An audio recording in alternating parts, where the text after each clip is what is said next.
ಅನೇಕ ಸಮಸ್ಯೆಗಳು ನಮಗಿದೆ, ಅನೇಕ ರೀತಿಯ ಅಡೆತಡೆಗಳು ನಮಗಿದೆ. ಆತ್ಮಿಕ ರೀತಿಯ ಜೀವಿತಕ್ಕೆ ಅಡೆತಡೆಗಳಾಗುವ ರೀತಿಯಲ್ಲಿ, ಆರ್ಥಿಕ ರೀತಿಯಲ್ಲಿ ಸಮಸ್ಯೆಗಳಾಗುವ ರೀತಿಯಲ್ಲಿ, ಕುಟುಂಬದಲ್ಲಿ ಸಮಸ್ಯೆಗಳಿವೆ. ವಿದ್ಯಾಭ್ಯಾಸದ ವಿಷಯದಲ್ಲಿ ಉತ್ತಮವಾದಂತಹ ಭವಿಷ್ಯವನ್ನ ಮಕ್ಕಳ ಒಂದು ಭವಿಷ್ಯದ ನಿರೀಕ್ಷೆಯನ್ನು ಮುಂದೆ ಸಾಗಬೇಕಾಗಿದೆ. ಸಮಸ್ಯೆಗಳಿರುವಂತಹ ಸಮಯ ಕರ್ತನು ನನ್ನನ್ನು ಪ್ರತ್ಯೇಕಿಸಿಕೊಂಡಿದ್ದಾನೆ, ಕರ್ತನು ನನ್ನನ್ನು ಆರಿಸಿಕೊಂಡಿದ್ದಾನೆ ಎಂಬಂತಹ ವಿಷಯ ಮರೆಯದೆ, ಕರ್ತನೆ ನೀನು ನನ್ನ ಪ್ರಾರ್ಥನೆಯನ್ನು ಕೇಳುವ ದೇವರಾಗಿದ್ದೆ, ನನಗೆ ಸ್ವತಂತ್ರವನ್ನು ಕೊಡು. ಕರ್ತನೆ ನನ್ನನ್ನು ನೀನು ಪ್ರತ್ಯೇಕಿಸಿದ್ದೀ, ಈ ಲೋಕ ಕೊಡಲಾರದ ಸಮಾಧಾನ ಸಂತೋಷವನ್ನ ನೀನು ಕೊಡುವಂತ ನನ್ನ ಕರ್ತನು ನೀನಾಗಿರುವಾಗ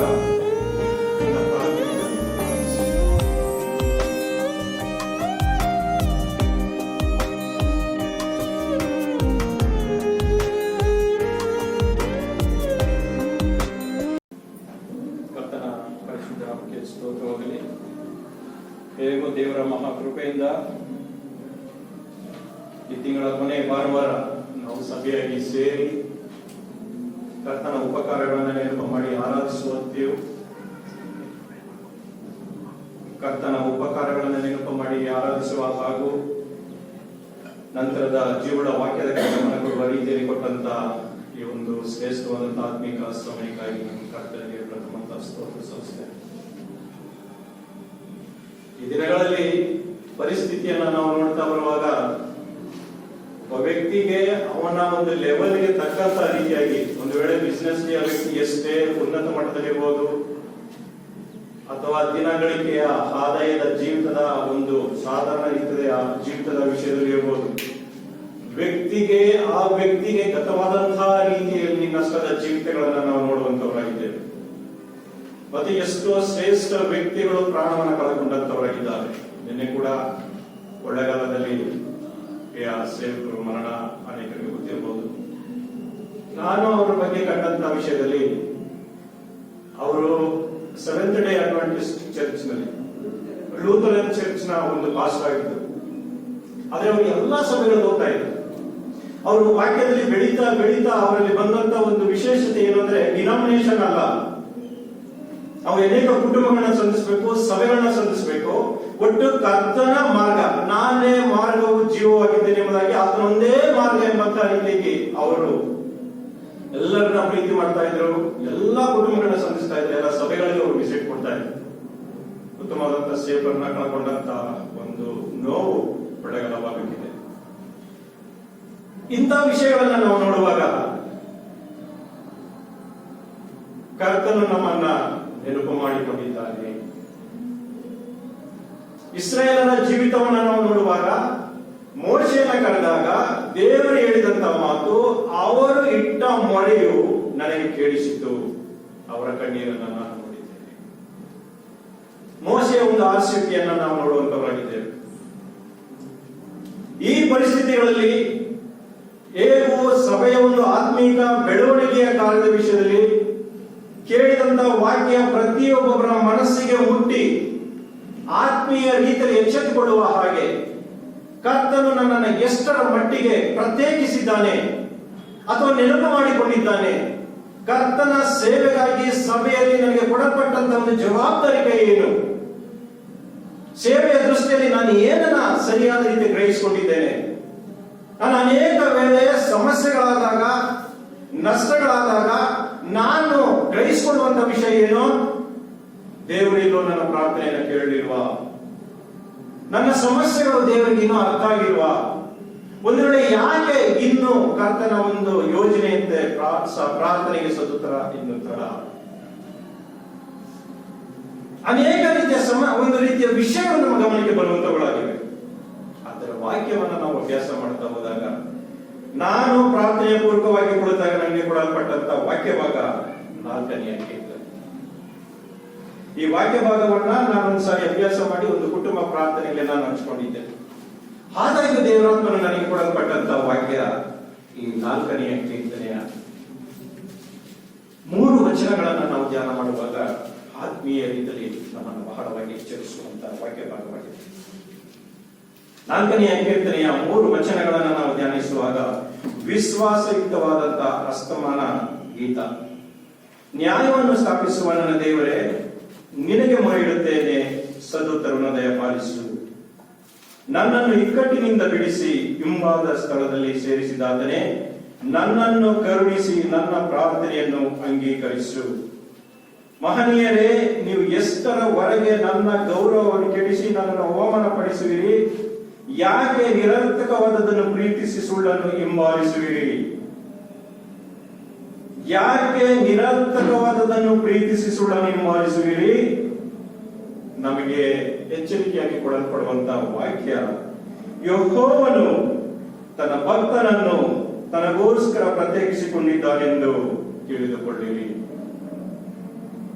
ನಾನು ಆತನಿಗೆ ಮೊರೆಯಿಡುವಾಗೆಲ್ಲ ಆತನು ಕೇಳುತ್ತಾನೆ.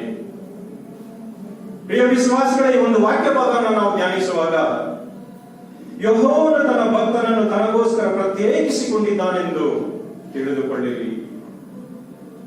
ನಾವೆಷ್ಟೋ ವೇಳೆ, ಎಷ್ಟೋ ಸಮಯಗಳಲ್ಲಿ, ಕಾರ್ಯ ವ್ಯವಹಾರಗಳಲ್ಲಿ ನಾನು ಏನಾಗಿದ್ದೇನೆ, ಸಮಾಜದ ದೃಷ್ಟಿಯಲ್ಲಿ ನಾನು ಯಾರಾಗಿದ್ದೇನೆ,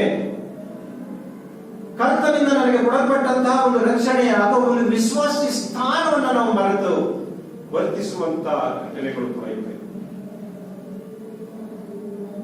ವಿಶ್ವಾಸಿಯ ಜೀವಿತದ ಒಂದು ಧಕ್ಕೆ ತರುವ ರೀತಿಯ ವರ್ತನೆ, ಸ್ವಭಾವ, ಕಾರ್ಯಗಳು ನಡೆಯುವಂತವುಗಳು ಆಗಿವೆ. ಅದರ ವಾಕ್ಯ ನಮಗೆ ಸ್ಪಷ್ಟವಾಗಿ ಎಚ್ಚರಿಸುವಂತದ್ದಾಗಿದೆ. ಯೆಹೋವನು ತನಗೋಸ್ಕರ ತನ್ನ ಭಕ್ತನನ್ನ ಪ್ರತ್ಯೇಕಿಸಿಕೊಂಡಿದ್ದಾನೆ. ನಾವು ಪ್ರತ್ಯೇಕಿಸಲ್ಪಟ್ಟಂತವರಾಗಿದ್ದೇವೆ. ಕರ್ತನಿಂದ ಆರಿಸಲ್ಪಟ್ಟಂತವರು ನಾವಾಗಿದ್ದೇವೆ.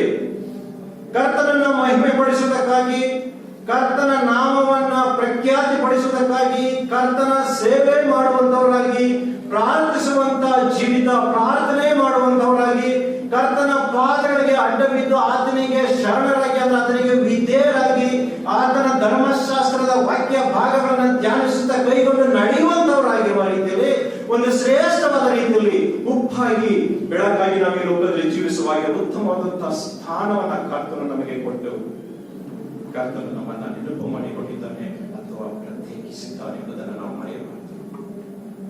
ಅದಕ್ಕೆ ಒತ್ತು ಕೊಡುವಂತಹ ವಚನ, ನಾನು ಆತನಿಗೆ ಮೊರೆಯಿಡುವಾಗೆಲ್ಲ ಆತನು ಕೇಳುತ್ತಾನೆ. ಆತನು ನಮ್ಮ ಪ್ರಾರ್ಥನೆಯನ್ನು ಕೇಳ.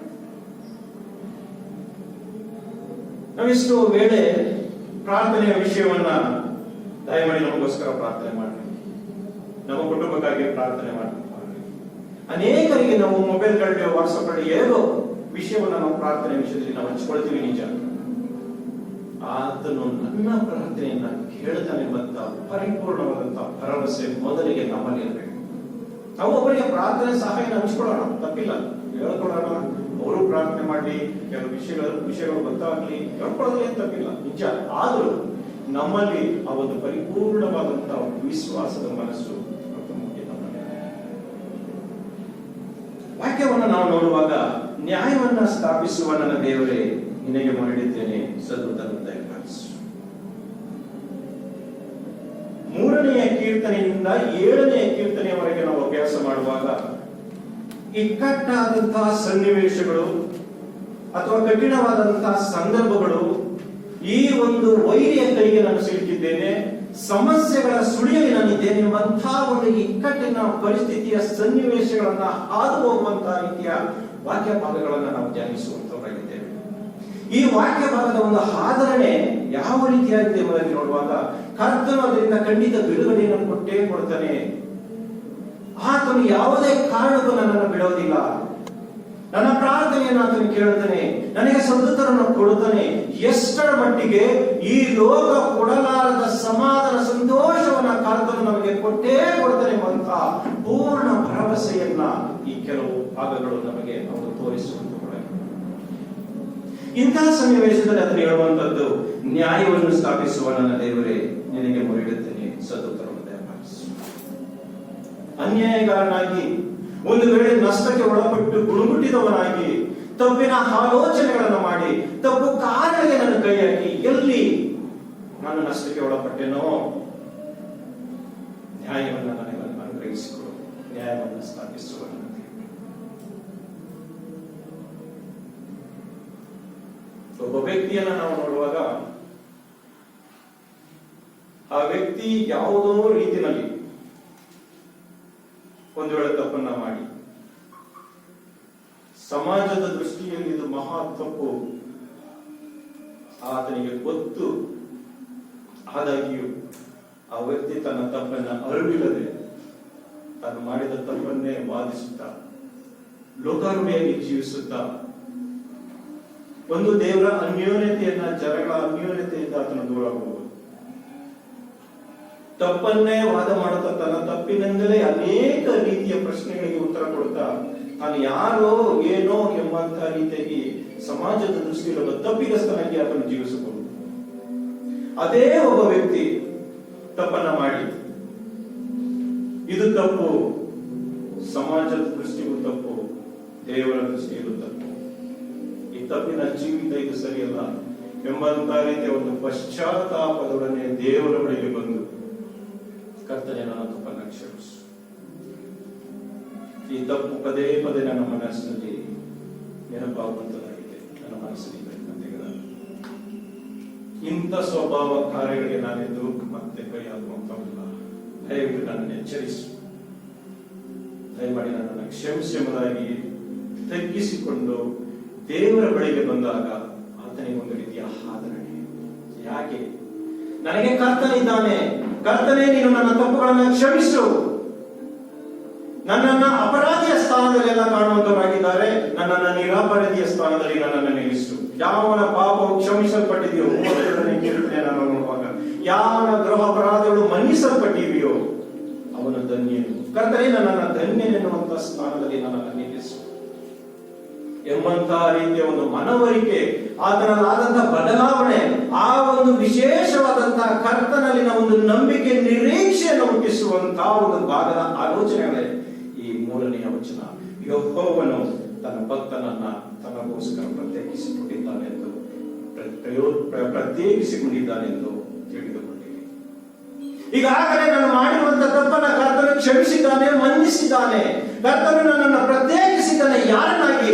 ಕರ್ತನ ಭಕ್ತನನ್ನಾಗಿ, ಕರ್ತನ ದಾಸನನ್ನಾಗಿ, ಕರ್ತನ ದಾಸಿಯಾಗಿ, ಕರ್ತನನ್ನ ಮಹಿಮೆ ಪಡಿಸುವುದಕ್ಕೋಸ್ಕರ ನನಗೆ ವಾಕ್ಯದ ಮೂಲಕ ಕೊಡಲ್ಪಟ್ಟಂತಹ ಒಂದು ಶ್ರೇಷ್ಠವಾದ ಆಶೀರ್ವಾದ ವರ್ಣನೆಗೆ ನಾನು ಅದರಿಗೆ ಕೃತಜ್ಞತೆಯಿಂದ ಜೀವಿಸುವ ರೀತಿಯಲ್ಲಿ ಕರ್ತನು ನನ್ನನ್ನ ತನ್ನ ದಾಸನನ್ನಾಗಿ, ದಾಸಿಯನ್ನಾಗಿ ಆತನು ಅಭಿಷೇಕಿಸಿದ್ದಾನೆ, ಪ್ರತ್ಯೇಕಿಸಿದ್ದಾನೆ.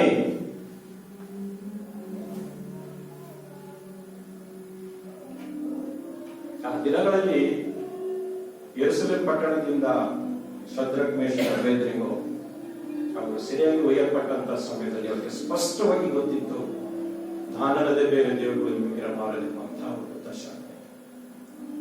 ಈ ದೊಡ್ಡ ಮೂರ್ತಿಗೆ ನೀವು ಅಡ್ಡ ಬೀಳಬೇಕೆಂಬುದಾಗಿ ಹೇಳಿದಾಗಲೂ ಅವರಿಗೆ ಸ್ಪಷ್ಟವಾಗಿ ಗೊತ್ತಿತ್ತು, ಇದು ಯಾವುದೂ ಅಲ್ಲ, ಕರ್ತನ ಮುಂದೆ ಸುಖಿಸ್ತಾನೆ ದೇವರು. ಅರಸನಿಗೆ ಗೊತ್ತಿರಲಿ, ನಾವು ಪ್ರತ್ಯೇಕಿಸಲ್ಪಟ್ಟಂತವರು, ನಾವು ಆರಿಸಲ್ಪಟ್ಟಂತವರು, ನಾವು ಕರ್ತನನ್ನೇ ಮಹಿಮೆ ಪಡಿಸೋದಕ್ಕಾಗಿ ಆತನೊಬ್ಬನಿಗೆ ಅಡ್ಡ ಬಿದ್ದು ನಾವು ಆತನೊಬ್ಬನನ್ನೇ ಆರಾಧಿಸುವಂತವರೇ ಹೊರತು ಈ ದೊಡ್ಡ ಈ ಒಂದು ಪ್ರತಿಮೆಗೆ ನಾವು ಅಡ್ಡ ಬಿಡೋದಿಲ್ಲ. ಅರಸೇ ನಿನಗೆ ಗೊತ್ತಿರಲಿ. ಒಂದು ಪ್ರತ್ಯೇಕತೆ ಅವರು ಸ್ಪಷ್ಟವಾದಂತಹ ರೀತಿಯಾಗಿ ಗ್ರಹಿಸುವಂತವರಾಗಿದ್ದರು. ತಮ್ಮ ನಡವಳಿಕೆ, ತಮ್ಮ ಸಾಕ್ಷಿಯಿಂದ ಅವರು ಸಾಕ್ಷಿ ಕಲಿಸಿದರು. ಎಷ್ಟೋ ಲಕ್ಷ ಜನಗಳ ಮುಂದೆ ಎಲ್ಲರೂ ಅವರು ಅಡ್ಡ ಬಿದ್ದರು. ಒಂದು ವೇಳೆ ಎಲ್ಲ ಬಿಡೋ ಜನಗಳ ಜೊತೆ ನಾನು ಒಬ್ಬ ಎಂಬಂತಹ ರೀತಿಯಾಗಿ ಬಿದ್ದಿದ್ರು, ಯಾಕೋ ಗೊತ್ತಾಗ್ತಾ ಇರಲಿಲ್ಲ. ಆದರೆ ಅವರ ಮನಸ್ಸಿನಲ್ಲಿ ಸ್ಪಷ್ಟವಾಗಿ ಗೊತ್ತಿತ್ತು, ನಾನು ನನ್ನ ದೇವರನ್ನು ಮಹಿಮೆ ಪಡಿಸಬೇಕು, ಯಾವುದೇ ಕಾರಣಕ್ಕೂ ನನ್ನ ದೇವರಿಗೆ ಅವಮಾನ ತರುವ ರೀತಿಯಾಗಿ ನಾನು ಕೊಡಬಾರದು, ನನ್ನ ಅಡ್ಡ ಬಿಡಬಾರದು. ಅವರು ಅಡ್ಡ ಬಿಡಲಿಲ್ಲ. ಅವರು ಪ್ರತ್ಯೇಕಿಸಲ್ಪಟ್ಟವರು, ಈಗಾಗಲೇ ಕರ್ತನಿಂದ ಪ್ರತ್ಯೇಕಿಸಲ್ಪಟ್ಟು ಆತನ ಮಹಿಮೆಗಾಗಿ ಜೀವಿಸುವಂತವರು ನಾವು ಇದ್ದೇವೆ. ದಾನಿಯೇಲನ ಜೀವಿತ ಕೂಡ, ಮೋಶೆಯ ಜೀವಿತವನ್ನು ನಾವು ನೋಡುವಾಗ, ಇಸ್ರಾಯೇಲರ ಜೀವಿತಗಳನ್ನು ನಾವು ನೋಡುವಾಗ ಪ್ರತ್ಯೇಕತೆ, ಹಾರಿಸಲ್ಪಟ್ಟಿದ್ದೇವೆ. ಮೋಶೆಯನ್ನ ಕರೆಯುವಾಗ, ಬಾ, ನಾನು ನಿನ್ನ ಒಂದು ದೊಡ್ಡ ಜನಾಂಗವ, ನನಗೆ ಚೊಚ್ಚಲ ಮಗನ ಸ್ಥಾನದಲ್ಲಿರುವಂತಹ ಇಸ್ರಾಯೇಲರನ್ನ ಕಾನಾನ್ ದೇಶಕ್ಕೆ ನಡೆಸುವುದಕ್ಕಾಗಿ ನಾನು ನಿನ್ನನ್ನು ಕಳಿಸ್ತಾ ಇದ್ದೇನೆ. ಒಂದು ಪ್ರತ್ಯೇಕತೆ, ಆರಿಸಲ್ಪಡುವಿಕೆಯನ್ನು ನಾವು ನೋಡುವಂತವರಾಗಿದ್ದೇವೆ, ಒಂದು ಕಡಿಯುವಿಕೆಯನ್ನು ನಾವು ನೋಡುವಂತವರಾಗಿದ್ದೇವೆ. ಪ್ರಿಯ ವಿಶ್ವಾಸಿಗಳೇ, ಈ ದಿನ ವಾಕ್ಯ ಕೂಡ ನಮ್ಮನ್ನು ಎಚ್ಚರಿಸುವಂತದ್ದಾಗಿದೆ. ಆತನು ಹೇಳುವಂತದ್ದು, ನ್ಯಾಯವನ್ನ ಸ್ಥಾಪಿಸುವ ನನ್ನ ದೇವರೇ, ನನಗೆ ನ್ಯಾಯವನ್ನು ಕೊಡು, ನನ್ನನ್ನು ಕರುಣಿಸು, ನನ್ನನ್ನು ಇಕ್ಕಟ್ಟಿನಿಂದ ಬಿಡಿಸಿ ಹಿಂಭಾಗದ ಸ್ಥಳದಲ್ಲಿ ನನ್ನನ್ನು ಸೇರಿಸಿದಾತನೆ, ನನಗೆ ಬಿಡುಗಡೆಯನ್ನ ಕೊಟ್ಟಂತ ನನ್ನ ಕರ್ತನೆ, ಒಂದು ವಿಶಾಲವಾದಂತಹ ಸ್ಥಳದಲ್ಲಿ, ಒಂದು ಸಮಾಧಾನದ ಸ್ಥಳದಲ್ಲಿ ನನ್ನನ್ನು ಇಟ್ಟಿರುವಂತ ನನ್ನ ಕರ್ತನೆ, ಆತನ ಉಪಕಾರಗಳನ್ನು ಆತನ ನೆನಪು ಮಾಡಿ ಮುಂದಿನ ವಾಕ್ಯವನ್ನು ಆತನು ಹೇಳುವಂತದ್ದು, ಮಹನೀಯರೇ, ನೀವು ಎಷ್ಟರವರೆಗೆ ನನ್ನ ಗೌರವದ ಬಗ್ಗೆ ನೀವು ಆಲೋಚಿಸುವಿರಿ. ಆತನು ಇಲ್ಲಿ ತನ್ನ ಉಪಕಾರಗಳನ್ನ, ತಾನು ಏನಾಗಿದ್ದೇನೆಂಬಂತ ಸ್ಥಾನವನ್ನ ಅರಿತು ಆತನು ಜನಗಳಿಗೆ, ಭಕ್ತರು ಜನಗಳಿಗೆ ಸಾಕ್ಷೀಕರಿಸುವಂತದ್ದು, ಮಹನೀಯರೇ, ಇನ್ನು ಎಷ್ಟರವರೆಗೆ ನನ್ನ ಗೌರವವನ್ನು ಕೆಡಿಸಿ ನನ್ನನ್ನು ಅವಮಾನ ಪಡಿಸುವಿರಿ, ನನ್ನ ಬಗ್ಗೆ ನೀವು ಮಾತನಾಡ್ತೀರಾ, ನನ್ನನ್ನು ಅವಮಾನ ಪಡಿಸ್ತೀರಾ, ಆ ತಪ್ಪಿನ ವಿಷಯದಲ್ಲಿ ನೀವು ನನ್ನನ್ನು ಮಾತನಾಡ್ತೀರಾ. ಆದರೆ ದೇವರು, ನನ್ನ ಕರ್ತನು ನನ್ನನ್ನು ಪ್ರತ್ಯೇಕಿಸಿಕೊಂಡಿದ್ದಾನೆ. ನಾನು ಆತನಿಗೆ ಮೊರೆ ಇಡುವಾಗ ಆತನು ನನ್ನ ಪ್ರಾರ್ಥನೆಯನ್ನು ಕೇಳುತ್ತಾನೆ, ನನಗೆ ಸುತ್ತುತ್ತರನ್ನು ಕೊಡ್ತಾನೆ ಎಂಬುದಾಗಿ ಆತನ ಸಾಕ್ಷೀಕರಿಸುವಂತ. ಪ್ರಿಯ ವಿಶ್ವಾಸಿಗಳೇ, ಈ ದಿನದ ಸಂದೇಶದ ವಿಷಯದಲ್ಲಿ ನಮ್ಮ ವಾಕ್ಯವನ್ನು ನಾವು ಧ್ಯಾನ ಮಾಡುವಾಗ, ನಾವು ಕೂಡ ಈ ಒಂದು ಪರಿಸ್ಥಿತಿಯಲ್ಲಿ ಜೀವಿಸುವಾಗ ಅನೇಕ ಸಮಸ್ಯೆಗಳು ನಮಗಿದೆ, ಅನೇಕ ರೀತಿಯ ಅಡೆತಡೆಗಳು ನಮಗಿದೆ. ಆತ್ಮಿಕ ರೀತಿಯ ಜೀವಿತಕ್ಕೆ ಅಡೆತಡೆಗಳಾಗುವ ರೀತಿಯಲ್ಲಿ, ಆರ್ಥಿಕ ರೀತಿಯಲ್ಲಿ ಸಮಸ್ಯೆಗಳಾಗುವ ರೀತಿಯಲ್ಲಿ, ಕುಟುಂಬದಲ್ಲಿ ಸಮಸ್ಯೆಗಳಿವೆ, ವಿದ್ಯಾಭ್ಯಾಸದ ವಿಷಯದಲ್ಲಿ ಉತ್ತಮವಾದಂತಹ ಭವಿಷ್ಯವನ್ನ, ಮಕ್ಕಳ ಒಂದು ಭವಿಷ್ಯದ ನಿರೀಕ್ಷೆ ನಾವು ಮುಂದೆ ಸಾಗಬೇಕಾಗಿದೆ. ಸಮಸ್ಯೆಗಳಿರುವಂತಹ ಸಮಯದಲ್ಲಿ ಕರ್ತನು ನನ್ನನ್ನ ಪ್ರತ್ಯೇಕಿಸಿಕೊಂಡಿದ್ದಾನೆ, ಕರ್ತನು ನನ್ನನ್ನು ಆರಿಸಿಕೊಂಡಿದ್ದಾನೆಂಬಂತಹ ವಿಷಯವನ್ನ ನಾವು ಮರೆಯದೆ, ಕರ್ತನೆ, ನೀನು ನನ್ನ ಪ್ರಾರ್ಥನೆಯನ್ನು ಕೇಳುವ ದೇವರಾಗಿದ್ದೆ, ನನಗೆ ಸದ್ದುತ್ತರವನ್ನು ಕೊಡು. ಕರ್ತನೆ, ನನ್ನನ್ನು ನೀನು ಪ್ರತ್ಯೇಕಿಸಿದ್ದಿ, ಈ ಲೋಕ ಕೊಡಲಾರದ ಸಮಾಧಾನ ಸಂತೋಷವನ್ನ ನೀನು ಕೊಡುವಂತ ನನ್ನ ಕರ್ತನು ನೀನಾಗಿರುವಾಗ ನನ್ನ ಪ್ರಾರ್ಥನೆಯನ್ನ ನೀನು ಲಾಲಿಸು, ನನ್ನ ಪ್ರಾರ್ಥನೆಗೆ ಸದ್ದುತ್ತರವನ್ನು ಕೊಡು. ನನ್ನ ಕರ್ತನು ನನಗೆ ಕೊಟ್ಟಂತಹ ಸಹಾಯ, ಆಶೀರ್ವಾದ, ಉಪಕಾರಗಳನ್ನು ನೆನಪು ಮಾಡಿ ನಾನು ಸಾಕ್ಷೀಕರಿಸುವ ರೀತಿಯಲ್ಲಿ, ಕರ್ತನೆ, ನಿನ್ನಿಂದ ನಾನು ಆರಿಸಲ್ಪಟ್ಟಂತ ಅಥವಾ ಪ್ರತ್ಯೇಕಿಸಲ್ಪಟ್ಟಂತ ಜೀವಿತ ಯಾವುದೆಂಬುದನ್ನ ನನಗೆ ಗೋಚರಪಡಿಸಿಕೊಂಡು ಪ್ರಾರ್ಥನೆ ಮಾಡು. ವೈಯಕ್ತಿಕವಾದಂತಹ ರೀತಿಗೆ ಪ್ರಾರ್ಥನೆ ಮಾಡು. ಸಭೆಯ ವಿಷಯದಲ್ಲಿ, ಸೇವೆಯ ವಿಷಯದಲ್ಲಿ ನನಗೆ ಯಾವ ರೀತಿಯಾಗಿ ಉಪಯೋಗಕ್ಕೆ ಬರುವಂತನಾಗಿರ್ಬೇಕಾಗಿದೆಯೋ, ನನಗೆ ಯಾವ ಒಳಪಡಲ್ಪಟ್ಟಂತದಾಗಿದೆಯೋ, ಕರ್ತನೆ ನನಗೆ ಸಹಾಯವನ್ನು ಕೊಡು, ಗೋಚರಪಡಿಸು. ಅದನ್ನು ನಾನು ಉಪಯೋಗಿಸಲ್ಪಡುವಂತ ಸಾಧನವಾಗಿರುವ ರೀತಿಯಾಗಿ ಕರ್ತನೆ ನನಗೆ ಆ ಒಂದು ವಿಷಯವನ್ನು ಗೋಚರಪಡಿಸಿ ನಿನ್ನ ಸೇವೆಯಲ್ಲಿ ನನ್ನನ್ನು ನಡೆಸು. ಪ್ರಾರ್ಥನೆಯ ಭಕ್ತನಾಗಿ ನಾನು ಕಾಣಿಸಿಕೊಳ್ಳುವಾಗೆ ನನ್ನನ್ನು ನಡೆಸು. ಅನೇಕರಿಗೆ ಸುವಾರ್ತೆಯನ್ನು ತಿಳಿಸುವಂತಹ ಸೇವಕನಾಗಿ ನನ್ನನ್ನು ನಡೆಸು. ಅನೇಕ ಕುಟುಂಬಗಳಿಗೆ ನನ್ನ ಕುಟುಂಬ ಸಾಕ್ಷಿ ಇರುವ ರೀತಿಯಲ್ಲಿ ನನ್ನ ಕುಟುಂಬದಲ್ಲಿ ಪ್ರೀತಿ, ಸಮಾಧಾನವನ್ನ, ಆ ಒಂದು ವಾಕ್ಯದ ಜೀವವುಳ್ಳ ವಾಕ್ಯದ ವರದಿಯನ್ನು ನನ್ನ ಕುಟುಂಬದಲ್ಲಿ ರೂಪಿಸು. ಕರ್ತನೆ, ನಿನ್ನಿಂದ ನಾನು ಪ್ರತ್ಯೇಕಿಸಲ್ಪಟ್ಟಿದ್ದೇನೆ. 3 ವಿಷಯಗಳನ್ನ ಗಮನಕ್ಕೆ, ನಮ್ಮ ದೇವರಾತ್ಮ ನಮ್ಮ ಗಮನಕ್ಕೆ ತರುವಂತಹ ವಿಷಯದಲ್ಲಿ 3ನೆಯ ಕೀರ್ತನೆಯ ವಾಕ್ಯವನ್ನ ನಾವು ನೋಡುವಾಗ,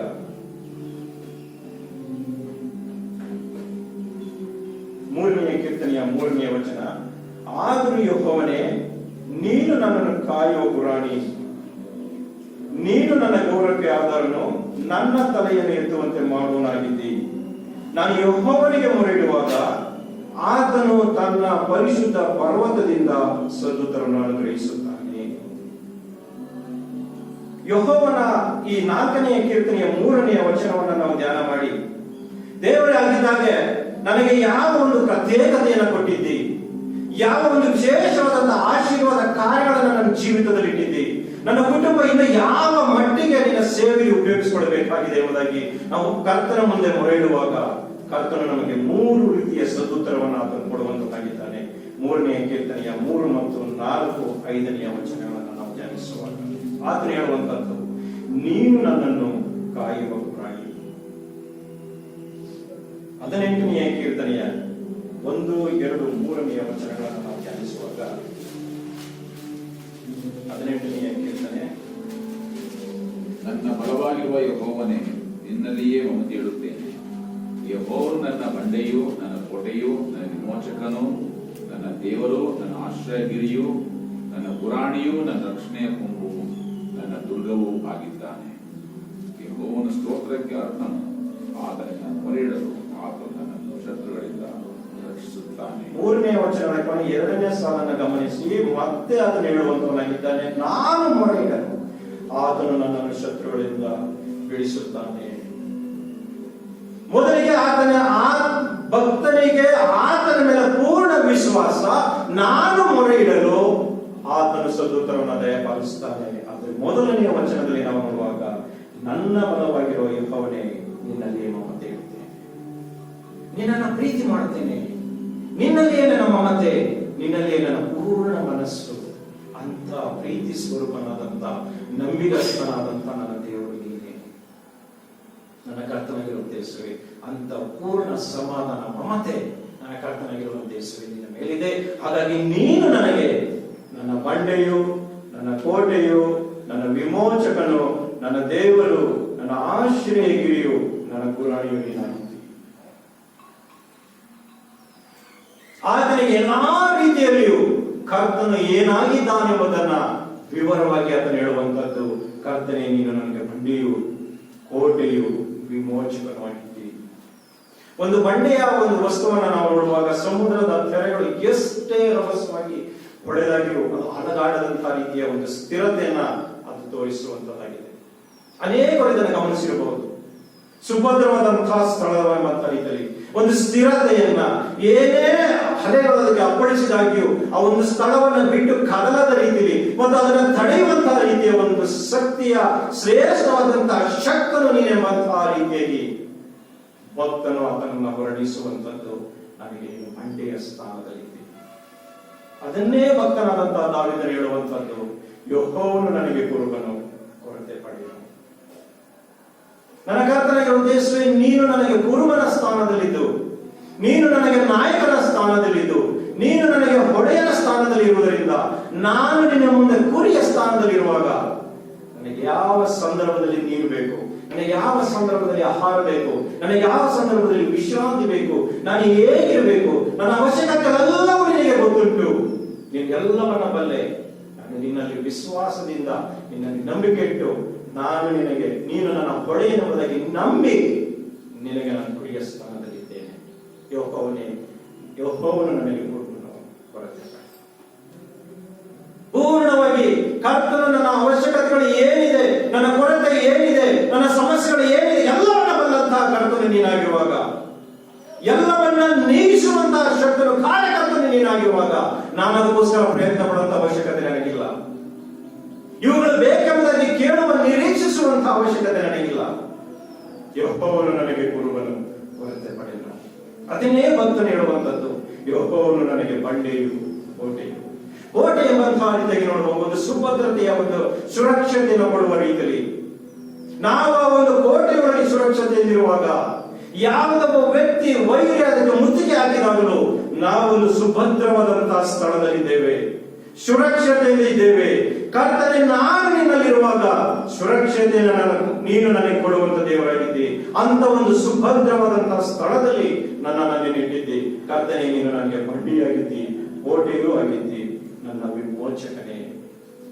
ನನಗೆ ಹೊಸ ಆಲೋಚನೆಗಳನ್ನು ಕೊಡುವಂತ, ನನಗೆ ಬಿಡುಗಡೆಯನ್ನು ಕೊಡುವಂತ, ಆಲಿಸಿ ಬಿಡುಗಡೆಯನ್ನು ಕೊಡುವ ದೇವರೇ, ನನಗೆ ನೀನು ವಿಮೋಚಕನಾಗಿದ್ದಿ, ಬಿಡುಗಡೆಯನ್ನು ಕೊಡುವ ದೇವರು ನೀನಾಗಿದ್ದಿ.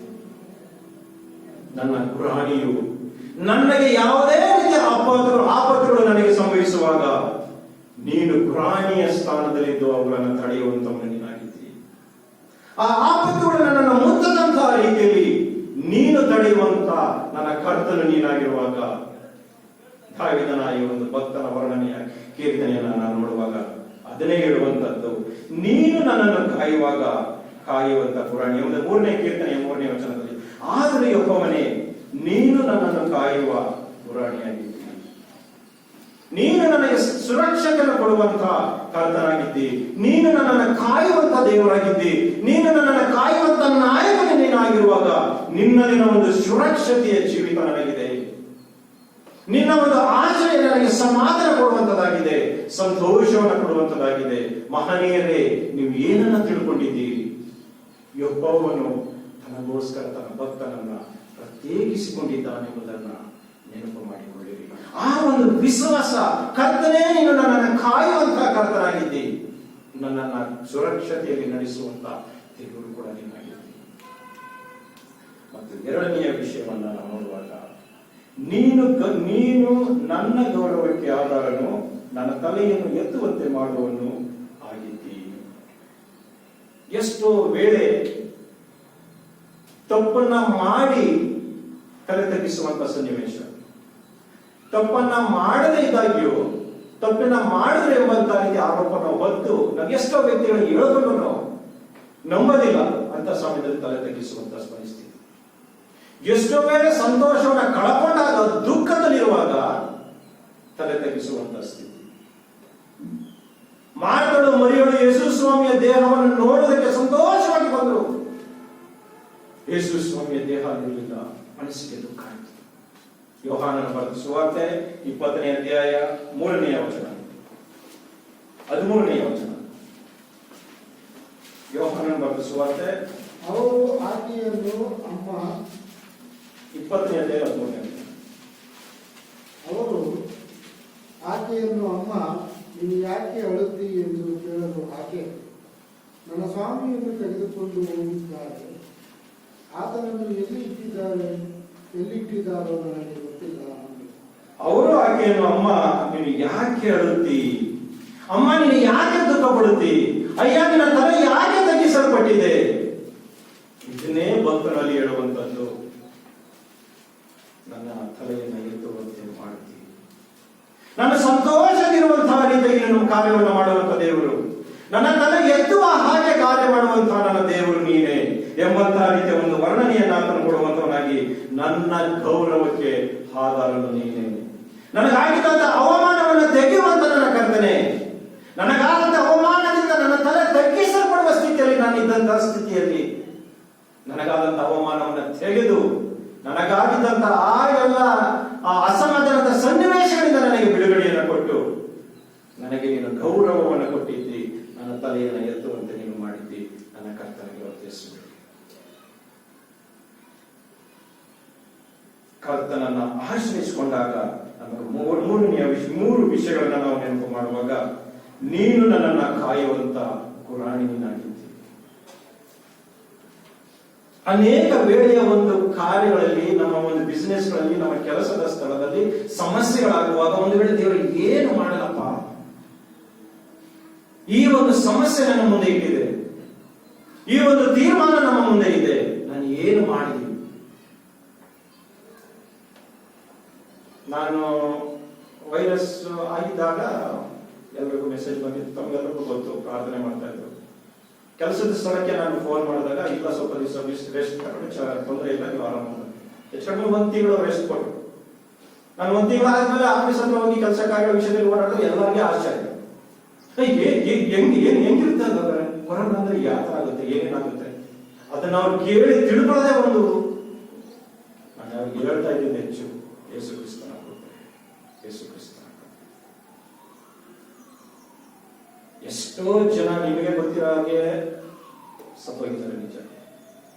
ಅದರಲ್ಲಿ ನಾವು ಆ ಒಂದು ಸಿಂಪ್ಟಮ್ಲಿ ಆ ದಿನಗಳಲ್ಲಿ ನಾವು ಇದ್ದಾಗ ಅದ್ರ ಬಗ್ಗೆ ನಮ್ಗೆ ಹೆಂಗಪ್ಪ ಇದರಿಂದ ಹೊರಗೆ ಬಂದಿರೋದೇ ನಮ್ಗೆ ಅನುಭವ ಆಗಿಲ್ಲ. ಏನು ಟ್ರೀಟ್ಮೆಂಟ್ ತಗೊಂಡ್ವಿ, ಪ್ರಾರ್ಥನೆಯಲ್ಲಿ ಭಕ್ತರ ಪ್ರಾರ್ಥನೆ, ದೇವರ ಕೃಪೆ. ಮುಖ್ಯವಾಗಿ ಹೇಳಬೇಕು ಅಂದ್ರೆ ಒಂದು ದೇವರ ಕರುಣೆ ಮತ್ತು ಆತನ ಕೃಪೆ, ಅದರಿಂದ ನಾವು ಹೊರಗಡೆ ಬಂದ್ವಿ. ಇಡೀ ಕುಟುಂಬ ಅದರಿಂದ ಹೊರಗಡೆ ಬಂದ್ವಿ. ಆದ್ರೆ ಈಗ ಅನೇಕ ಅದನ್ನು ಕೇಳುವಾಗ, ನಾವು ನೆನೆಸಿ ನೋಡುವಾಗ, ಈ ಒಂದು ಮರಣಗಳ ಘಟನೆಗಳನ್ನ ನೋಡುವಾಗ, ದೇವರೇ ನನಗೆ ಇಷ್ಟ ಬರಪ್ಪ, ನಮ್ಮ ಮನೆತನ ಇಷ್ಟ. ಒಂದು ವೇಳೆ ಎಂತ ಅವಮಾನ, ಆದರೆ ಕೆಲಸದ ಸ್ಥಳದಲ್ಲಿ ನಾನು ಯೋಚನೆ ಮಾಡ್ತಾ ಇದ್ದೆ, ಏನಂತ ನನಗೆ ಕೆಲಸದ ಸ್ಥಳದಲ್ಲಿ ಇಷ್ಟೊಂದು ಒಳ್ಳೆ ಬೆಲೆ ಇದೆ, ಮತ್ತು ಅನೇಕ ಕುಟುಂಬಗಳನ್ನ ನಾನು ಸಂಧಿಸಬೇಕು, ಯಾವ ರೀತಿ ಕಾಣ್ತಾರೋ ನಾನು ಎಂಬುದಾಗಿ. ಅವರುಗಳು ನನ್ನನ್ನು ನೋಡಿದಾಗ ಅವರಿಗೆ ಒಂಥರ ಆಶ್ಚರ್ಯ, ಹತ್ರ ಬರ್ತಾರೆ ಮಾತಾಡಕ್ಕೆ, ಅಯ್ಯೋ ನಾನು ಕರ್ತನ ನಮ್ಮನ್ನು ಸಾಕ್ಷೀಕರಿಸುವಂತೆ ನಮಗಾದಂತಹ ಅವಮಾನವನ್ನು ಕರ್ತನನ್ನು ತೆಗೆದು ನಮ್ಮ ತಲೆಯನ್ನು ಎತ್ತುವ ಹಾಗೆ ಕರ್ತನ. ಅವರು ಹೆಚ್ಚಾಗಿ ಕೇಳ್ತಾ ಇದ್ದು ನಮ್ಮ ಮಿಸ್ಸಸ್, ಯಾಕಂದ್ರೆ ಅಲ್ಲಿ ಗ್ರೂಪ್ ಅಲ್ಲಿ ಮೆಸೇಜ್ ಹೋಗ್ಬಿಟ್ಟಿತ್ತು, ಪ್ರಕಾಶ್ ಅವ್ರ ಮಿಸ್ಸಸ್ ತರ ಆಗಿದೆ, ಹಾಗಾಗಿ ಅವರು ಒಂದು ತಿಂಗಳು 20 ದಿವಸ ಅವ್ರು ರಜದಲ್ಲಿ ಇರ್ತಾರೆ, ಹಾಗಾಗಿ ಯಾರು ಅವರಿಗೆ ಕಾಲ್ ಮಾಡಿ ಅವ್ರಿಗೆ ಡಿಸ್ಟರ್ಬ್ ಮಾಡಬೇಡಿ ಅಂತ ಮೆಸೇಜ್ ಗ್ರೂಪ್ ಅಲ್ಲಿ ಹೋಗ್ಬಿಟ್ಟಿತ್ತು. ನನಗೆ ಕೊಡೋಣ ಅನ್ನೋದು ಅವ್ರಿಗೆ ಗೊತ್ತಿಲ್ಲ, ಅವ್ರ ವಾಸಿ ಆದ್ರೆ ಆಮೇಲೆ ನಮಗೆ ಆಯ್ತು, ಹೇಗೋ ಒಂದು ಗುಣ ಆದ್ವಿ. ಅವ್ರು ಎಲ್ಲ ಹೆಚ್ಚಾಗಿ ಅವ್ರನ್ನೇ ಕೇಳಿಸೋಣ. ಇಲ್ಲ ಇಲ್ಲ, ದೇವ್ರ ಮೇಲೆ ಚೆನ್ನಾಗಿದ್ದಾರೆ, ಮಕ್ಕಳು ಹೇಗಿದ್ದಾರೆ, ಮಕ್ಕಳು ಚೆನ್ನಾಗಿದ್ದಾರೆ, ಕ್ಲಾಸಲ್ಲಿ ಇದ್ದಾರೆ, ಕೆಲಸಕ್ಕೆಲ್ಲ ಬರ್ತಾ ಇದ್ದಾರೆ.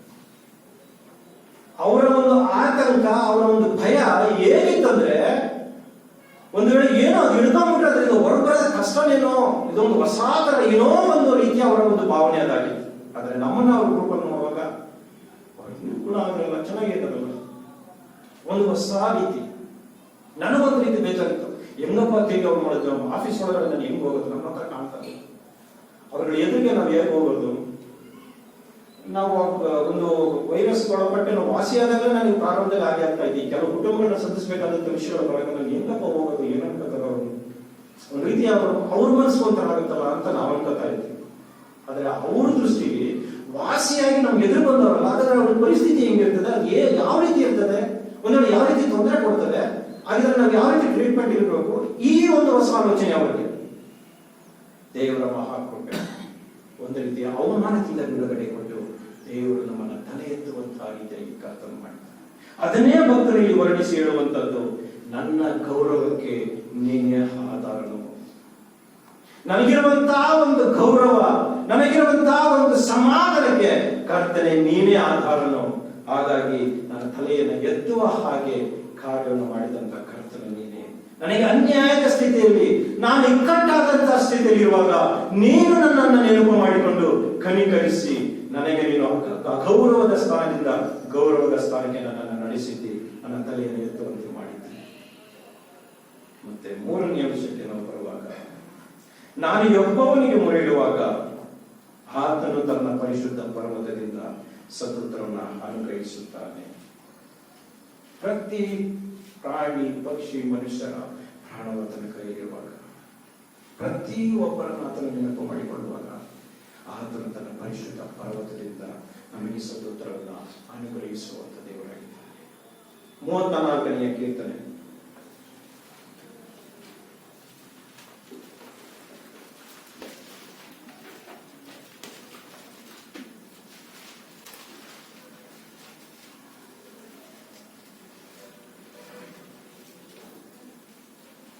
ಹತ್ತನೆಯ ವಚನ. ಪ್ರಾಯದ ಸಿಂಹಗಳಾಗಿ ಒತ್ತಿಗೆ ಯೆಹೋವನ ಸನ್ನಿಧಿಯಲ್ಲಿ ಬೇಡಿಕೊಳ್ಳುವವರಿಗೆ ಯಾವ ಮೇಲೆಯೂ ಕಡಿಮೆ ಇಲ್ಲ.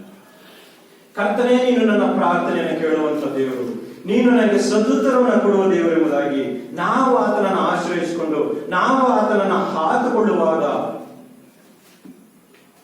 ಅನೇಕ ಪ್ರಾಣಿಗಳು ಆ ಒಂದು ಅರಣ್ಯದಲ್ಲಿ ವಾಸ ಮಾಡುವಾಗ ಸಿಂಹಗಳು ಕ್ರೂರವಾದಂತಹ ರೀತಿಯಲ್ಲಿ ಆ ಪ್ರಾಣಿಗಳ ಬಲಿಯನ್ನು ಪಡೆಯುವುದಾಗಿದೆ. ಆದರೆ ಭಕ್ತನ ಒಂದು ವರ್ಣನೆಯನ್ನು ನೋಡುವಾಗ ಪ್ರಾಯದ ಸಿಂಹ, ಬಲಿಷ್ಠವಾದಂತಹ ರೀತಿಯಲ್ಲಿ ಶಕ್ತಿನ ಹೊಂದಿದಂತಹ ಒಂದು ಸಿಂಹ, ಯಾವ ಪ್ರಾಣಿನಾದ್ರೂ ಎದುರಿಸಿ ಅದರ ಪ್ರಾಣವನ್ನು ಬಲಿ ತೆಗೆಯುವಂತಹ ಶಕ್ತಿನ ಹೊಂದಿದಂತಹ ಒಂದು ಪ್ರಾಯದ ಸಿಂಹ ಅರಣ್ಯದಲ್ಲಿ ಹೊಟ್ಟೆಗಿಲ್ಲದೆ ಹಸಿದರೂ ಹಸಿದಾವು. ಯೆಹೋವನ ಸನ್ನಿಧಿಯಲ್ಲಿ ಬೇಡಿಕೊಳ್ಳುವವರಿಗೆ ಯಾವ ಮೇಲಿಗೂ ಕಡಿಮೆ ಇಲ್ಲ.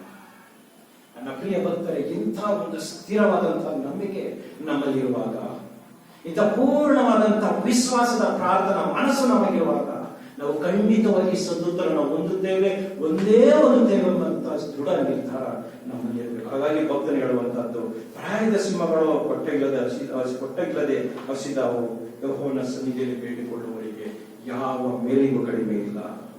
ಹಾಗಾಗಿ ಅದನ್ನು ಹೇಳುವಂತದ್ದು, ನನ್ನ ಕರ್ತನೆ, ನಿನ್ನ ಪರಿಶುದ್ಧ ಪರ್ವತದಿಂದ ನನಗೆ ಸದುತ್ತರವನ್ನು ಕೊಡುವಂತ ದೇವರು ನೀನಾಗಿದ್ದೀ. ನನ್ನ ಪ್ರಾರ್ಥನೆಯನ್ನು ಕೇಳುವ ದೇವರು, ನನ್ನ ಕೊರತೆಯನ್ನು ನೀಗಿಸುವಾತನು, ನನ್ನ ಕಷ್ಟದಿಂದ ಬಿಡುಗಡೆಯನ್ನು ಕೊಡುವ ದೇವರು, ನನ್ನ ಕಣ್ಣೀರನ್ನು ಹೊರಸುವಾತನು ನೀನಾಗಿರುವಾಗ, ನೀನಿರುವಂತ ಪರಿಶುದ್ಧ ಪರ್ವತದಿಂದ, ಪರಿಶುದ್ಧ ಸ್ಥಾನದಿಂದ ನನ್ನನ್ನು ನೆನಪು ಮಾಡಿಕೊಳ್ಳುವಂತ ಕರ್ತನು ನೀನಾಗಿದ್ದೀ.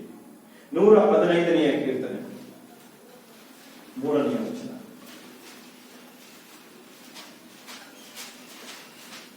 ನಮ್ಮ ದೇವರು ಪರಲೋಕದಲ್ಲಿದ್ದಾನೆ, ಆತನು ತನಗೆ ಬೇಕಾದದ್ದನ್ನೆಲ್ಲ ಮಾಡುತ್ತಾನೆ. ಅನೇಕರು ಹೇಳಬಹುದು, ನನ್ನ ದೇವರು ಅಲ್ಲಿದ್ದಾನೆ, ನಮ್ಮ ದೇವರು ಇಲ್ಲಿ ಬೀದಿಯಲ್ಲಿ, ಅನೇಕ ವಿಧ ರೀತಿಯಲ್ಲಿ ಹೇಳಬಹುದು. ಆದರೆ ನಮ್ಮ ದೇವರು ಪರಲೋಕದಲ್ಲಿದ್ದಾನೆ, ತನಗೆ ಬೇಕಾದದನ್ನು ಮಾಡುತ್ತಾನೆ. ಅತಿ ಪರಿಶುದ್ಧವಾದಂತಹ ಸ್ತೋತ್ರ ಸಿಂಹಾಸನದಲ್ಲಿ ಯುಗಾಂತರಗಳು ರಾಜ್ಯಾಧಿಕಾರವನ್ನು ವಹಿಸಿಕೊಂಡಂತಹ ನನ್ನ ಕರ್ತನು, ನನ್ನ ದೇವರು ಪರಲೋಕದಲ್ಲಿದ್ದಾನೆ, ಆತನು ತನಗೆ ಬೇಕಾದದನ್ನು ಮಾಡುತ್ತಾನೆ. ನನ್ನ ಪ್ರಿಯ ಭಕ್ತರೇ, ವಾಕ್ಯವನ್ನ ಈಗ ನೆನಪು ಮಾಡಿಕೊಳ್ಳಿ. 4ನೇ ಕೀರ್ತನೆ 3ನೇ ವಚನವನ್ನ, ಯೆಹೋವನು ತನ್ನ ಭಕ್ತನನ್ನು ತನಗೋಸ್ಕರ ಪ್ರತ್ಯೇಕಿಸಿಕೊಂಡಿದ್ದಾನೆ ಎಂದು ತಿಳಿದುಕೊಳ್ಳಿರಿ. ನಾನು ಆತನಿಗೆ ಮೊರಡುವಾಗ ಆತನು ಕೇಳುತ್ತಾನೆ. ನನ್ನ ದೇವರು ಪರಲೋಕದಲ್ಲಿದ್ದಾನೆ, ತನಗೆ ಬೇಕಾದದನ್ನು ಮಾಡುತ್ತಾನೆ, ನನಗೆ ಸ್ವತಂತ್ರವನ್ನು ಕೊಡುವಂತ ದೇವರಾಗಿದ್ದಾನೆ. ಈ ಒಂದು ವಾಕ್ಯ ಭಾಗವನ್ನು ನಾವು ನೋಡುವಾಗ ಪೂರ್ಣವಾಗಿ ನಾನು ಕರ್ತನಿಗೆ ಪ್ರತ್ಯೇಕಿಸಿಕೊಂಡಿದ್ದೇನೆಂಬಂತ ಪೂರ್ಣ ವಿಶ್ವಾಸ ನಮಗೆ ಬೇಕು. ಮತ್ತು ಎರಡನೇದಾಗಿ 2ನೇ ವಚನದ 1ನೇ ಪದ ನೋಡುವಾಗ, ಮಹನೀಯರೇ, ನೀವು ಎಷ್ಟರವರೆಗೆ ನನ್ನ ಗೌರವದ ಬಗ್ಗೆ ನೀವು ಮಾತನಾಡ್ತಾ ಇದ್ದೀರಾ ಎಂಬುದಾಗಿ ನಾವು ಸಾಕ್ಷೀಕರಿಸುವರಿದ್ದೇನೆ. ದೇವರಿಗೆ ನಾನು ಪ್ರತ್ಯೇಕಿಸಲ್ಪಟ್ಟಿದ್ದೇನೆ, ಕರ್ತನಿಗೆ ನಾನು ಮೀಸಲಾಗಿದ್ದೇನೆ. ಕರ್ತನ ನಾಮವನ್ನು ಮಹಿಮೆ ಪಡಿಸುವುದಕ್ಕಾಗಿ ಕರ್ತನು ನನ್ನನ್ನು ಆರಿಸಿಕೊಂಡಿದ್ದಾನೆ. ನನ್ನನ್ನು ಆರಾಧಿಸುವಂತವರು ಇಂಥವರೇ ಆಗಿರಬೇಕೆಂಬುದಾಗಿ ಜಗದೋತ್ಪತ್ತಿಗಿಂತ ಮುಂಚೆ ಕ್ರಿಸ್ತನು ನನ್ನನ್ನು ಆರಿಸಿಕೊಂಡಿದ್ದಾನೆ. ದೇವರನ್ನ ಆರಾಧಿಸುವಂತವರಾಗಿರುವ ಹಾಗೆ ದೇವರಾದವರಂತ ಜನಾಂಗವಾಗಿ, ಯಾಜಕ ವಂಶಸ್ಥರನಾಗಿ, ಸ್ವರ್ಗೀಯ ಪ್ರಜೆಗಳಾಗಿ ಆತನು ನಮ್ಮನ್ನು ಪ್ರತ್ಯೇಕಿಸಿದ್ದಾನೆ, ಆರಿಸಿಕೊಂಡಿದ್ದಾನೆ.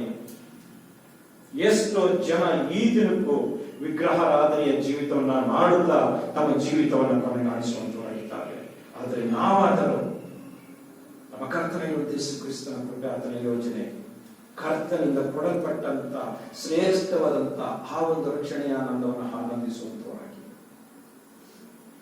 ಜೀವ ಸ್ವರೂಪನಾದಂತ ದೇವರ ಸನ್ನಿಧಿಯಲ್ಲಿ ಕುಳಿತು ಆತನನ್ನು ಆರಾಧಿಸುವ ಹಾಗೆ ಕೊಡಲ್ಪಟ್ಟಂತ ಒಂದು ಶ್ರೇಷ್ಠವಾದಂತ ಆಶೀರ್ವಾದದ ಜೀವಿತಕ್ಕೆ ನಾವು ಪಾತ್ರರಾದಂತವರಾಗಿದ್ದೇವೆ.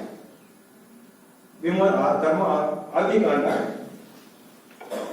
39ನೇ ಅಧ್ಯಾಯ ಮತ್ತು 2 ಮತ್ತು 3ನೇ ವಚನ. ಆದಿಕಾಂಡ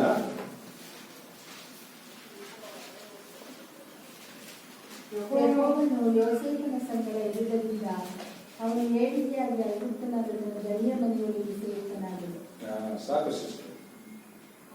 ಯೆಹೋವನು ಯೋಸೇಫನ ಸಂಗಡ ಇದ್ದುದರಿಂದ ಅವನು ಏಳಿಗೆಯಾಗಿ ಐಗುಪ್ತ ದೇಶದ ತನ್ನ ದಣಿಯ ಮನೆಯೊಳಗೆ ಸೇವಕನಾದನು. ಯೆಹೋವನು ಯೋಸೇಫನ ಸಂಗಡ ಅವನು ಮಾಡಿದ ಕೆಲಸವನ್ನೆಲ್ಲ ಸಫಲವಾಗುವಂತೆ ಮಾಡುತ್ತಾನೆಂದು ಅವನ ದಣಿಯು ತಿಳಿದು ಅವನ ಮೇಲೆ ದಯೆ ಇಟ್ಟು ಅವನನ್ನು ಸ್ವಂತ ಸೇವಕನನ್ನಾಗಿ ನೇಮಿಸಿಕೊಂಡನು. ಯೆಹೋವನು ಯೋಸೇಫನ ಸಂಗಡ ಇದ್ದುದರಿಂದ, ಪ್ರಿಯ ವಿಶ್ವಾಸಿಗಳೇ, ಈ ದಿನ ನಾವು ಸರಿಯಾದ ರೀತಿಯಲ್ಲಿ ಅರ್ಥ ಮಾಡ್ಕೊಳ್ಬೇಕು. ನಾನು ಕರ್ತನ ಸೇವಕನಾಗಿ ನನ್ನನ್ನು ಕರ್ತನ ಆರಿಸಿಕೊಂಡಿದ್ದಾನೆ, ಕರ್ತನ ದಾಸಿಯಾಗಿ ಕರ್ತನ ನನ್ನನ್ನು ಪ್ರತ್ಯೇಕಿಸಿಕೊಂಡಿದ್ದಾನೆ, ಕರ್ತನ ಮಗನನ್ನಾಗಿ ಕರ್ತನ ಸೇವೆಗಾಗಿ ನನ್ನನ್ನು ಪ್ರತ್ಯೇಕಿಸಿಕೊಂಡಿದ್ದಾನೆ. ನಾನು ಪ್ರತ್ಯೇಕಿಸಲ್ಪಟ್ಟವನಾಗಿದ್ದೇನೆ. ನಾನು ಮಾಡುವಂತಹ ಪ್ರಾರ್ಥನೆಯನ್ನು ಆತನು ಕೇಳುವಂತವನಾಗಿದ್ದಾನೆ. ಯೆಹೋವನು ಯೋಸೇಫನ ಸಂಗಡ ಇದ್ದುದರಿಂದ, ನಮ್ಮ ಜೊತೆಯಲ್ಲಿಯೂ ಕರ್ತನು ಇರುವಂತವನಾಗಿರುವುದರಿಂದ, ಯಾಕೆ ಕರ್ತನು ನನ್ನನ್ನ ನಿಮ್ಮನ್ನ ತನ್ನ ಭಕ್ತನನ್ನಾಗಿ ಆರಿಸಿಕೊಂಡಿರುವುದರಿಂದ ನಮ್ಮ ಸಂಗಡ ಇರುವಂತ ದೇವರಾಗಿದ್ದಾನೆ. ನಾವು ಮಾಡುವಂತಹ ಕಾರ್ಯಗಳನ್ನು ಆಶೀರ್ವದಿಸುವಂತ ದೇವರಾಗಿದ್ದಾನೆ. ಸಮಾಧಾನ ಸಂತೋಷವನ್ನು ಕೊಡುವಂತ ದೇವರಾಗಿದ್ದಾನೆ. ಎಲ್ಲಿ ಅದನ್ನ ನಾವು ನೋಡ್ತೇವೆ ಎಂಬುದಾಗಿ ನೋಡುವಾಗ 4ನೇ ಕೀರ್ತನೆಯ 7ನೇ ವಚನವನ್ನು ನಾವು ಧ್ಯಾನ ಮಾಡೋಣ. ಧಾನ್ಯ ದ್ರಾಕ್ಷಗಳು ಸಮೃದ್ಧಿಯಾಗಿ ಬೆಳೆದ ಸುಗ್ಗಿ ಕಾಲದಲ್ಲಿ ಅವರಿಗಿರುವ ಸಂತೋಷಕ್ಕಿಂತಲೂ ನೀನು ನನ್ನ ಹೃದಯದಲ್ಲಿ ಹೆಚ್ಚಾದಂತ ಆನಂದವನ್ನು ಉಂಟು ಮಾಡಿದ್ದಿ. ಯೆಹೋವನು ಯೋಸೇಫನ ಸಂಗಡ ಇದ್ದುದರಿಂದ, ಅದರ ವಾಕ್ಯದ ಅರ್ಥ ಬಹಳ ಸ್ಪಷ್ಟವಾಗಿದೆ. ಯೆಹೋವನು ಯೋಸೇಫನ ಸಂಗಡ ಇದ್ದುದರಿಂದ ಅವನ ಎಲ್ಲಾ ಕಾರ್ಯವನ್ನ ಆತನು ಸಫಲಪಡಿಸಿದನು. ಈ ಲೋಕ ಕೊಡುವಂತ ಆಹಾರ ಧಾನ್ಯಗಳು ಸಮಾಧಾನ ಸಂತೋಷಕ್ಕಿಂತ ಹೆಚ್ಚಾದ ರೀತಿಯಲ್ಲಿ ನಿನ್ನಿಂದ ನನಗೆ ಆನಂದ ಇದೆ. ವಾಕ್ಯವನ್ನು ನಾವು ನೋಡುವಾಗ, ಧಾನ್ಯ ದ್ರಾಕ್ಷಗಳು ಸಮೃದ್ಧಿಯಾಗಿ ಬೆಳೆದ ಸುಗ್ಗಿ ಕಾಲದಲ್ಲಿ ಅವರಿಗಿರುವ ಸಂತೋಷಕ್ಕಿಂತಲೂ ನೀನು ನನ್ನ ಹೃದಯದಲ್ಲಿ ಹೆಚ್ಚಾದಂತ ಆನಂದವನ್ನು ಉಂಟು ಮಾಡಿದ್ದೀವಿ. ನನ್ನ ಕರ್ತನೆ, ನಾನು ಯಾವ ಹೀನ ಸ್ಥಿತಿಯಲ್ಲಿದ್ದನೋ, ನಾನು ಯಾವ ಪಾಪಿಯ ಸ್ಥಾನದಲ್ಲಿ ನಿಂತವನಾಗಿದ್ದೇನೋ, ನನ್ನ ಯೋಗ್ಯತೆ ಏನಾಗಿತ್ತು, ಆದರೆ ನಿನ್ನ ಪ್ರೀತಿಯ ಮಗನನ್ನಾಗಿ, ನಿನ್ನ ಪ್ರೀತಿಯ ಮಗಳನ್ನಾಗಿ ನನ್ನನ್ನು ಆರಿಸಿಕೊಂಡಿದ್ದಿ, ಪ್ರತ್ಯೇಕಿಸಿದ್ದಿ. ನಾನು ಮಾಡುವ ಪ್ರಾರ್ಥನೆಯನ್ನು ನೀನು ಕೇಳುವ ದೇವರಾಗಿ. ವಾಕ್ಯವನ್ನು ನಾವು ನೋಡುವಾಗ ಮೊದಲನೆಯದಾಗಿ ಅಲ್ಲಿ 3ನೇ ಕೀರ್ತನೆ 3ನೇ ವಚನ, ಅಲ್ಲಿ ಒಂದು ನಿರೀಕ್ಷೆ, ನೀನು ನನ್ನನ್ನು ಕಾಯುವ ಗುರಾಣಿ. ಆತನು ನನ್ನನ್ನು ಕಾಯುವಂತ ಗುರಾಣಿಯಾಗಿದ್ದಾನೆ ಎಂಬಂತ ಒಂದು ನಿರೀಕ್ಷೆಯನ್ನು ಅದು ಅಲ್ಲಿ ಹುಟ್ಟಿಸುವಂಥದ್ದು. ನೀನು ನನ್ನ ಗೌರವಕ್ಕೆ ಆಧಾರನು ನನ್ನ ತಲೆಗೆ ಎತ್ತುವಂತೆ ಮಾಡುವನೆಂಬಂತ ಪೂರ್ಣ ನಂಬಿಕೆಯನ್ನು ಹುಟ್ಟಿಸುವಂತ ವಾಕ್ಯ ಭಾಗವು. ಮತ್ತು 3ನೇ ವಚನ 4ನೇ ವಚನ ನಾವು ನೋಡುವಾಗ, ನಾನು ಯೆಹೋವನಿಗೆ ಮೊರೆಯಿಡುವಾಗ ಆತನು ತನ್ನ ಪರಿಶುದ್ಧ ಪರ್ವತದಿಂದ ಸದುತ್ತರವನ್ನು ಅನುಗ್ರಹಿಸುತ್ತಾನೆ. ನನ್ನ ಪ್ರಾರ್ಥನೆಯನ್ನು ಕೇಳುವಂತ ದೇವರು ಎಂಬಂತ ಪೂರ್ಣ ಒಂದು ನಿರೀಕ್ಷೆ, ಒಂದು ಭರವಸೆಯನ್ನು ಹುಟ್ಟಿಸುವಂತ 3 ವಾಕ್ಯಗಳನ್ನು ನಮ್ಮ ಗಮನಕ್ಕೆ ನಾವು ತೆಗೆದುಕೊಳ್ಳುವಾಗ ನಾವು ಪ್ರತ್ಯೇಕಿಸಲ್ಪಟ್ಟಿದ್ದೇವೆ ಎಂಬಂತ ಎಚ್ಚರಿಕೆ ನಮಗೆ ಆಗಬೇಕು. ಅನೇಕ ವೇಳೆ ಸಂದರ್ಭಗಳು, ಅನೇಕ ನಷ್ಟಗಳಾದಾಗ, ಅನೇಕ ವೇಳೆ ಕಷ್ಟಗಳು ಬಂದಾಗ ಗುಣಗುಟ್ಟುವಿಕೆ ಅಥವಾ ಲೋಕವಾಡಿಕೆಯಾಗಿ ಜೀವಿಸುವಂತಹ ವರ್ತನೆ, ವಿಶ್ವಾಸಿಯ ಜೀವಿತಕ್ಕೆ ಧಕ್ಕೆ ತರುವ ರೀತಿಯಲ್ಲಿ ಮಿಗಿಲಾಗಿ ನಾನು ಕರ್ತನಿಗೆ ಪ್ರತ್ಯೇಕಿಸಲ್ಪಟ್ಟಿದ್ದೇನೆಂದಂತ ಆ ಒಂದು ಪ್ರಸಿದ್ಧವಾದಂತಹ ನಾಮವನ್ನ ಅಪಕೀರ್ತಿಗೆ ನಾನು ಒಳಪಡಿಸಬೇಕು. ತಂದೆ ಯೋಸೇಫನಿಗೆ ಕೊಟ್ಟಂತ ಜವಾಬ್ದಾರಿಗೆ ಹೋಗಿ ಅರಣ್ಯದಲ್ಲಿರುವಂತಹ ಅಣ್ಣಂದಿರ ಯೋಗಕ್ಷೇಮವನ್ನು ವಿಚಾರಿಸಿ, ಆದರೆ ಅಣ್ಣಂದಿರು ಮಾಡಿದ್ದು ನೀವು ನಮ್ಮ ತಂದೆಗೆ ಎಲ್ಲವನ್ನ ಹೇಳುವಂತ ಇವನನ್ನು ಕೊಂದಾಕೋಣ ಅವರ ಯೋಚನೆ. ಆದರೆ ಒಂದು ಐಗುಪ್ತ ದೇಶದಲ್ಲಿ ಸರ್ವಾಧಿಕಾರಿಯಾಗಿ ಜೀವಿಸುವ ರೀತಿಯಲ್ಲಿ ದೇವರ ಒಂದು ಯೋಚನೆ ಇತ್ತು. ಯೋಸೇಫನ ಸಂಗಡ ಯೆಹೋವನು ಇದ್ದದರಿಂದ ಆತನ ಎಲ್ಲಾ ಕಾರ್ಯವನ್ನ ಸಫಲಪಡಿಸ್ತಾ ಬಂದ. ಪ್ರಿಯ ವಿಶ್ವಾಸಿಗಳೇ, ಕರ್ತನು ನಮ್ಮನ್ನ ಪ್ರತ್ಯೇಕಿಸಿಕೊಂಡಿದ್ದಾನೆ. ಪ್ರತ್ಯೇಕವಾದಂತಹ ರೀತಿಯಲ್ಲಿ ಕರ್ತನು ನಮ್ಮನ್ನ ಆರಿಸಿಕೊಂಡಿದ್ದಾನೆ. ಕರ್ತನನ್ನು ನಾನು ಯಾರೆಂಬುದನ್ನು ಅದನ್ನು ಗುರುತಿಸಿದ್ದಾನೆ. ನಾವು ಮಾಡುವಂತಹ ಪ್ರಾರ್ಥನೆ ಅದನ್ನು ಕೇಳುವಂತ ದೇವರಾಗಿದೆ. ಈ ಒಂದು ಆತ್ಮೀಯ ರೀತಿಯ ಒಂದು ವಿಶೇಷವಾದಂತಹ ವಾಕ್ಯ ಭಾಗಗಳನ್ನು ನಮ್ಮ ಗಮನದಲ್ಲಿ ಕರ್ತನ ಮೇಲೆ ನಮ್ಮ ನಂಬಿಕೆ, ನಮ್ಮ ನಿರೀಕ್ಷೆ, ನಮಗೆ ಕರ್ತನಿಂದಲೇ ಸದೂತ್ರ ಎಂಬಂತಹ ಒಂದು ನಿರೀಕ್ಷೆಯಲ್ಲಿ ನಾವು ಆತ್ಮೀಯ ರೀತಿಯಲ್ಲಿ ಮುಂದೆ ಸಾಗ